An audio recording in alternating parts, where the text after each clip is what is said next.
from Brooklyn, basically from Bed-Stuy and Park Slope, Brooklyn.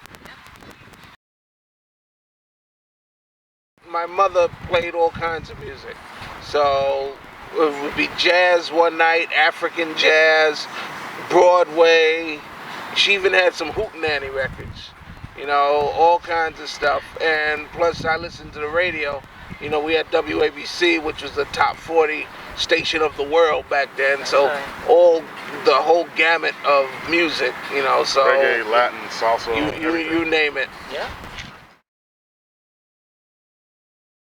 Earliest hip hop memory, rocking in the parks. We're pre-hip hop, so basically we, when hip hop came, we were part of it because we were already DJing, and it shifted from disco to, all of a sudden people wanted to rock on the mic and stuff like that. Scratching came in and all that. That was in the 70s while we were DJing, in the park. So I think my personal earliest memory was we went to a party in the Bronx one day, and we saw people.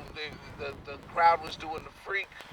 There was there was MC on the mic going dang it, dang it, dang it, dang. That's all he did all night long, and they were scratching. It was terrible.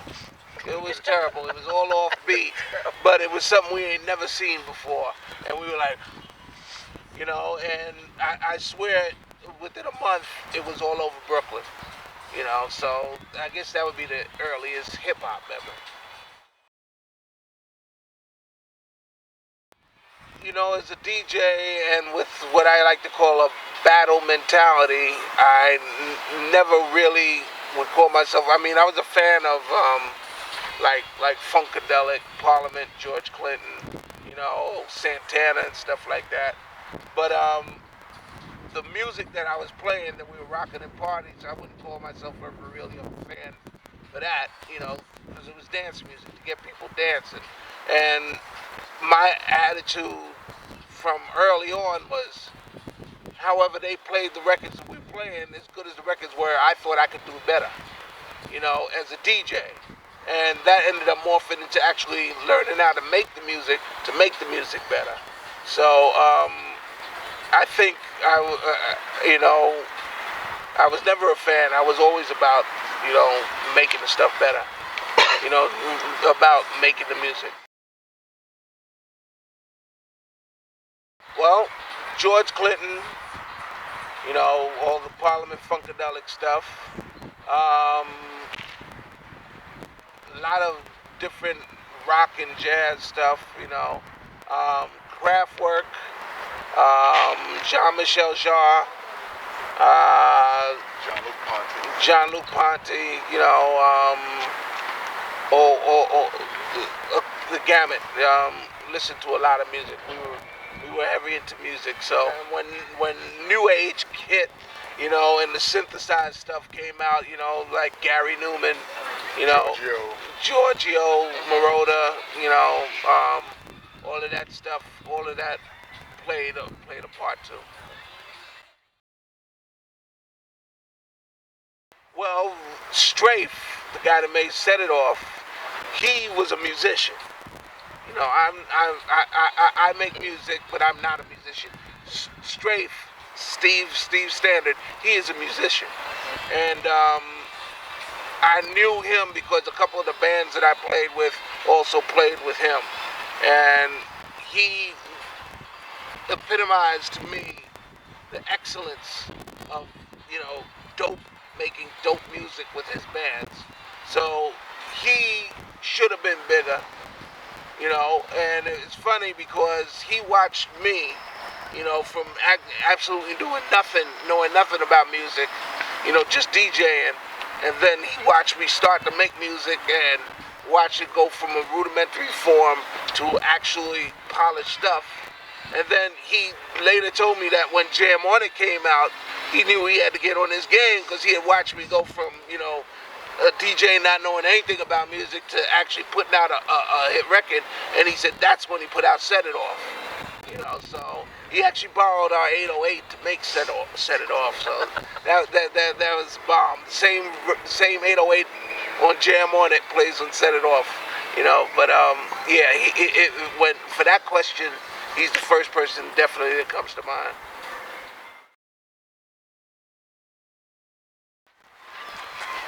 Jam On Productions, we started DJing in 1976. It was me, my cousin Pete, and my cousin Monique. Pete and Monique were brother and sister. And we you know, I had a couple of friends that DJ'd, you know, and we wanted to do that. And they came into some money, so they went out and we got, you know, cheap turntables and we started DJing. The following year, Monique had to go to college, so we needed somebody to take her place. So my best friend at the time, David St. Louis, he was DJing with this man here, Al McLaren. You know, they were DJing together as Jam Brothers Incorporated. Me, Pete, Monique didn't have a name yet. So he's younger. He's 5 years younger than me. He's the so baby. Right now, it don't make a difference when you're old, but we're talking about at the time I was what? Let me see, 18, so or 17. So he's 12. You can't have a 12-year-old kid hanging out when you're doing parties, trying to get the chicks and all that. You know, whereas David was just a year younger than me. So we put David in, we dropped him. Stole it. They stole my man. And Dave started spinning with me and Pete.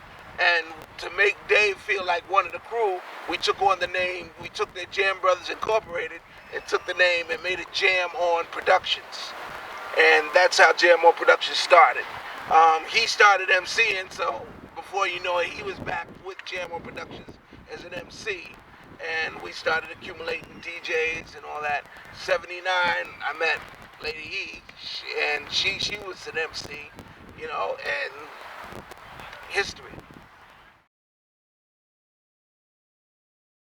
We rocked all over Brooklyn.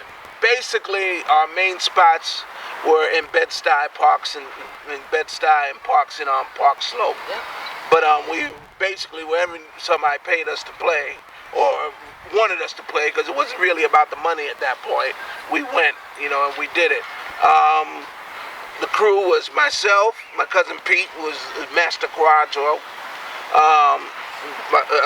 Dave, who is Dr. Freeze. He was MC Harmony at the time. She was Lady E.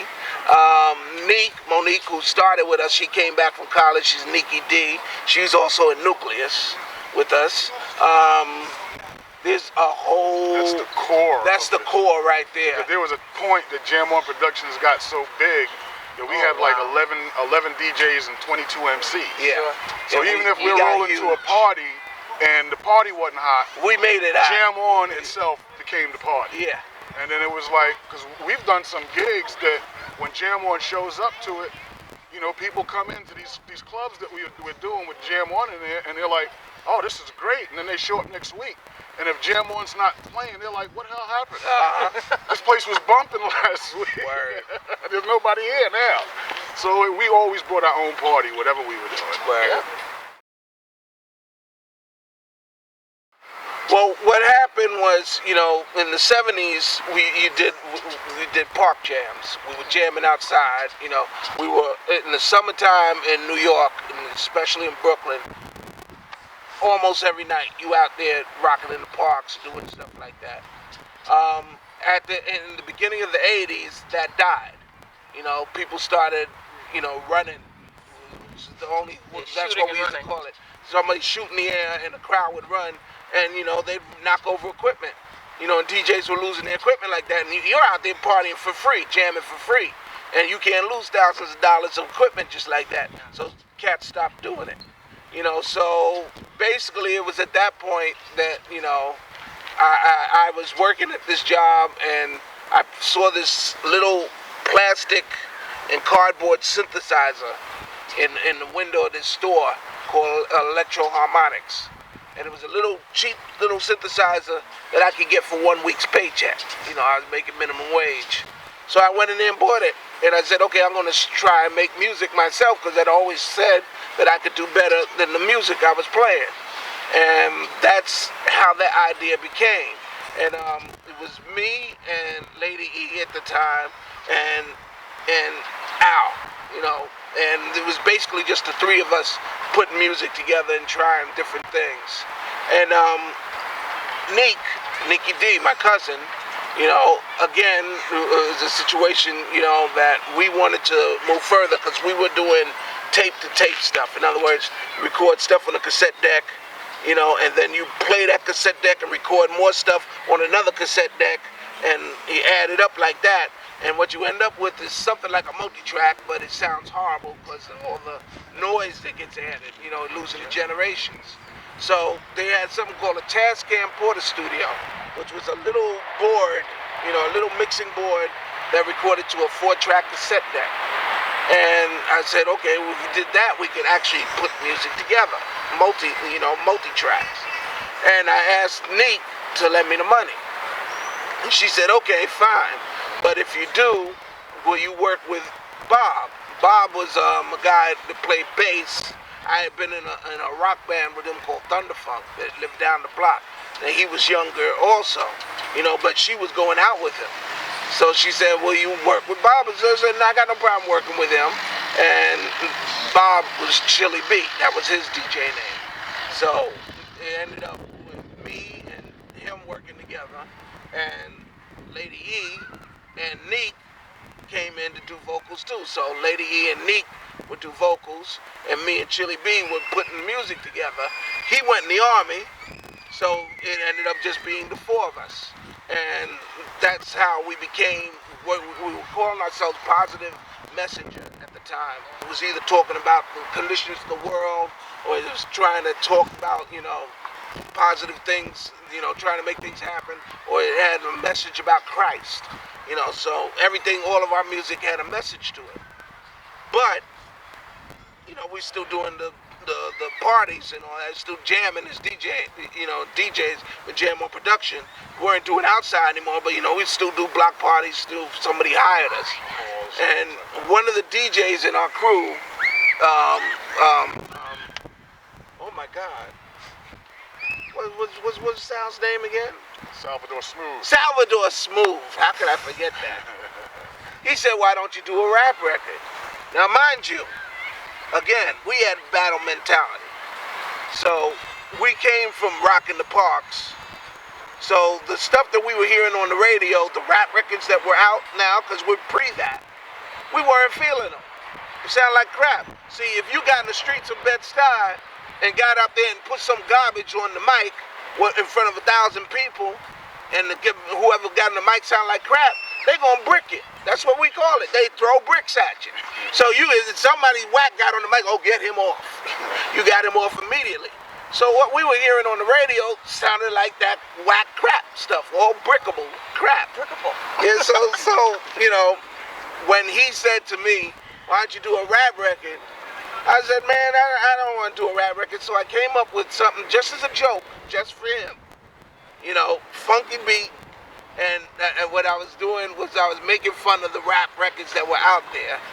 And we call it Jam On's Revenge.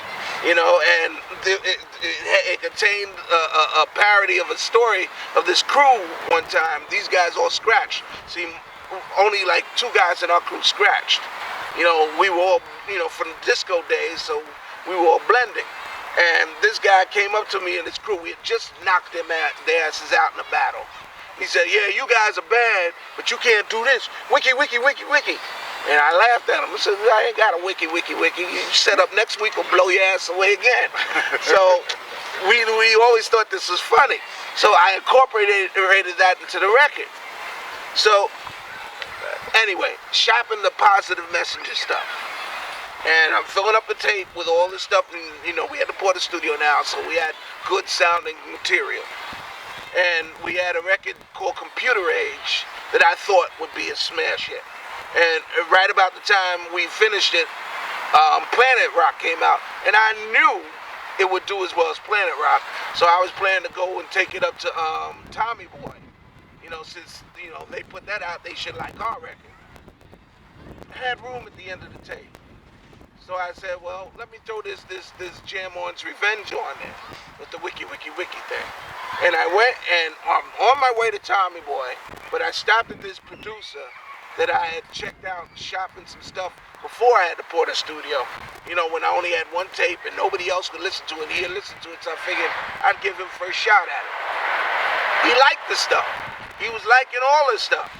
But then the last record came on, Jam On's Revenge, Wiki-Wikki, he lost his mind. Lost his mind. And he said, okay, that's it, that's gonna be it. Not saying, yeah, but that was just a joke, you know. We just put it on there to fill the tape. You know, it doesn't have a message to it or anything. No, that's it, that's gotta be the one. So we said, okay, all right, because he was talking about we make $500,000 in a year. It was a big fucking lie, but this is what he said, so it would make $500,000 a all right, fine. But we said we can't put it out as positive messenger because that was our purpose. You know, so this is just a party record. It doesn't have anything to do with what we stand for. So we said, let's come up with another name. And since our group was my family, we were married.